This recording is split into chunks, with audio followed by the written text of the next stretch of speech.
ಗೌರವಾನ್ವಿತ dean sir ಅವರೇ, ಆಧರಣೀಯ ಬೋಧಕ ಮತ್ತು ಬೋಧಕೇತವೃಂದದವರೇ ಹಾಗೂ ನನ್ನೆಲ್ಲ ಸ್ನೇಹಿತರೇ, ಧ್ವಜವನ್ನು ಮುಗಿಲೆತ್ತರಕ್ಕೆ ಹಾರಿಸಿ ಸಂಭ್ರಮಿಸುವ ಈ 80ನೇ ಸ್ವಾತಂತ್ರ್ಯೋತ್ಸವದ ಶುಭ ಗಳಿಗೆಯಲ್ಲಿ ಪ್ರತಿಯೊಬ್ಬ ಭಾರತೀಯನ ಆತ್ಮಸಾಕ್ಷಿಯನ್ನು ಬಡಿದೆಬ್ಬಿಸುವ ಒಂದು ಪ್ರಶ್ನೆಯ ಮುಖಾಂತರ ನನ್ನ ಭಾಷಣವನ್ನು ಆರಂಭಿಸ್ತೇನೆ.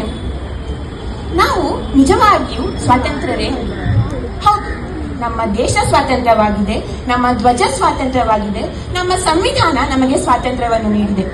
ಆದರೆ ಒಬ್ಬ ಬಡ ತಂದೆ ತನ್ನ ಮಗುವಿನ ಶಿಕ್ಷಣದ ಬಗ್ಗೆ ಹಗಲು ರಾತ್ರಿ ಯೋಚಿಸಬೇಕಾದರೆ, ಒಬ್ಬ ಯುವಕ ತನ್ನ ಭವಿಷ್ಯದ ಉದ್ಯೋಗದ ಬಗ್ಗೆ ಯೋಚಿಸಬೇಕಾದರೆ, ಒಂದು ಹೆಣ್ಣು ಮಗು ರಸ್ತೆಯಲ್ಲಿ ನಡೆಯುವಾಗ ತನ್ನ ಸುರಕ್ಷತೆಯ ಬಗ್ಗೆ ಯೋಚಿಸಬೇಕಾದರೆ ನಮ್ಮನ್ನೇ ನಾವು ಕೇಳಬೇಕು, ನಾವು ಸ್ವಾತಂತ್ರ್ಯ ಎಂದರೆ ಕೇವಲ ಬ್ರಿಟಿಷರ ಗುಲಾಮಗಿರಿಯಿಂದ ಪಡೆದ ಮುಕ್ತಿ ಅಷ್ಟೇ ಅಲ್ಲವೇ ಎಂದು. ನಮ್ಮ ಯುವಕರಿಗೆ ನಾವು ಹೇಳ್ತೇವೆ, ನಮ್ಮ ದೇಶದ ಭವಿಷ್ಯ ನೀವು ಅಂತ. ಆದ್ರೆ ನಾನ್ ಕೇಳ್ತೇನೆ, ಭವಿಷ್ಯವನ್ನು ಹೊತ್ತಿರುವ ಯುವಕರಿಗೆ ವರ್ತಮಾನದಲ್ಲಿ ಎಷ್ಟು ಅವಕಾಶವನ್ನು ಕೊಡುತ್ತಿದ್ದೇವೆ ಅಂತ. ಇಲ್ಲಿ ಸೋಲುತ್ತಿರುವುದು ಕೇವಲ ಯುವ ಸಮೂಹವಲ್ಲ, ಇಲ್ಲಿ ಸೋಲುತ್ತಿರುವುದು ನ್ಯಾಯದ ಮೇಲಿನ ನಂಬಿಕೆ ಅಂತ. ಪ್ರಸ್ತುತ ನಮ್ಮ ಯುವಕರ ಮುಂದೆ ಮತ್ತೊಂದು ಬೃಹತ್ ಹೋರಾಟ ನಿಂತಿದೆ.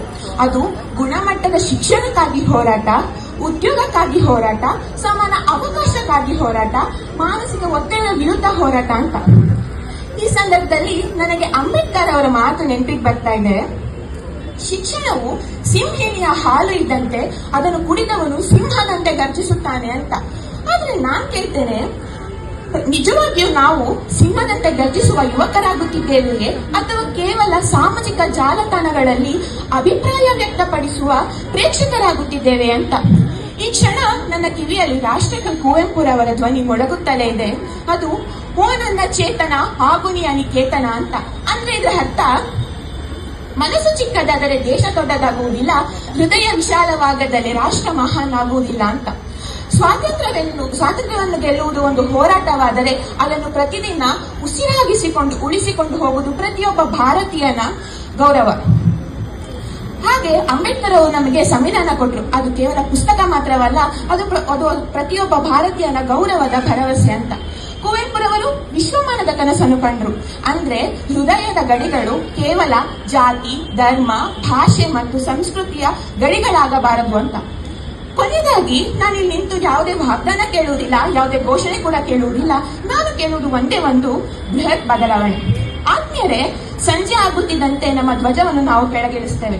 ಆದರೆ ನಮ್ಮ ಧಮನಿಗಳಲ್ಲಿ ಹರಿಯುತ್ತಿರುವ ರಾಷ್ಟ್ರ ಪ್ರೇಮದ ಕಾವು ಎಂದಿಗೂ ಇಳಿಯಬಾರದು. ರಾಷ್ಟ್ರಗೀತೆಯನ್ನು ಎದ್ದು ನಿಂತು ಹಾಡುವ 2 ನಿಮಿಷ ದೇಶ ಪ್ರೇಮವಲ್ಲ, ರಾಷ್ಟ್ರಕ್ಕಾಗಿ ನಿಂತು ಹೋರಾಡುವುದು ನಿಜವಾದ ದೇಶ ಪ್ರೇಮ ಅಂತ ಹೇಳ್ತೇನೆ. ಧ್ವಜವನ್ನು ನೋಡಿ ಹೆಮ್ಮೆ ಪಡುವುದು ಸುಲಭ, ಆದರೆ ಆ ಧ್ವಜವೇ ನಮ್ಮನ್ನು ನೋಡಿ ಹೆಮ್ಮೆ ಪಡುವಂತೆ ಬದುಕುವುದು ಕಷ್ಟ. ಆ ಕಷ್ಟದ ದಾರಿಯೇ ನಿಜವಾದ ದೇಶ ಪ್ರೇಮ ಎಂದು ಹೇಳುತ್ತಾ ನನ್ನ ಮಾತಿಗೆ ಪೂರ್ಣ ವಿರಾಮ ನೀಡುತ್ತಿದ್ದೇನೆ. ಜೈ ಹಿಂದ್, ಜೈ ಭಾರತ್.